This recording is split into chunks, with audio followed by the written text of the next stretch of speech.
Hello, my name is Father Andrew Apostoli. I'm a member of the Franciscan Friars of the Renewal. It's my pleasure to be with you in this talk today. We're doing a series of talks on our devotion and love for Jesus in the Most Blessed Sacrament.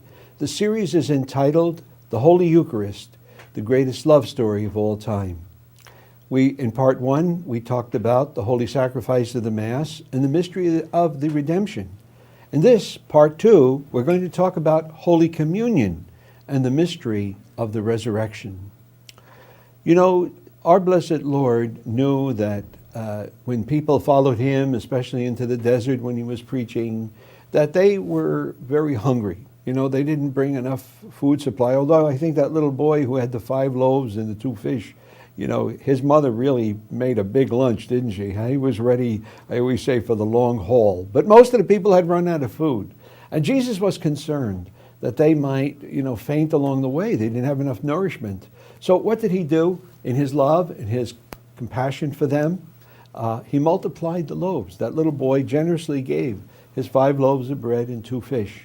And Jesus multiplied that. That's what he does, by the way, whenever we offer him our sacrifices, our prayers, he always multiplies them. So he multiplied it enough to feed a crowd of over 5,000 people. Now, even more so, Jesus is concerned that his followers would have spiritual nourishment that they needed. It's certainly very important to sustain our physical body, but even more so, our soul, the life of our soul, we need to have sufficient spiritual strength. Now, in the Old Testament, God provided special food for his people. Let me share with you 2 instances. First of all, there was the sacrifice of the Paschal Lamb. Remember when God was going to lead his people out of the slavery of Egypt under Moses? Remember, he commanded Moses to tell the people to take a lamb and to sacrifice that lamb. It had to be an unblemished year-old male lamb. And they would sacrifice that lamb, and then they would eat the lamb as part of the Passover celebration. That became the Paschal meal. And they took, remember, the blood of the lambs, and they had to put that around the doorposts and lintels of their homes, so that night, when the angel of death came to strike down the firstborn of the Egyptians, he would not strike down the firstborn of the Hebrews, because their homes would be protected by the blood of the Lamb.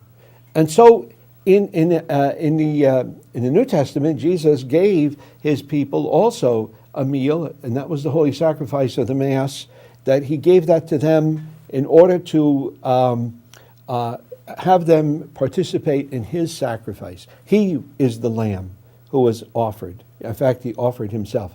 The second food that God gave his people in the Old Testament was the manna. Now the manna, the people called that bread from heaven. Remember, they were in the desert. They had been freed from Egypt, but they were beginning a journey. There would be 40 years in that desert. And God had to provide for them. And so every day they found this food, they called it bread from heaven. They didn't know exactly what it was, but they gathered it up every day. In fact, it lasted all 40 years of their journey in the desert. And God fed them with the manna. As I said, the people themselves called it bread from heaven.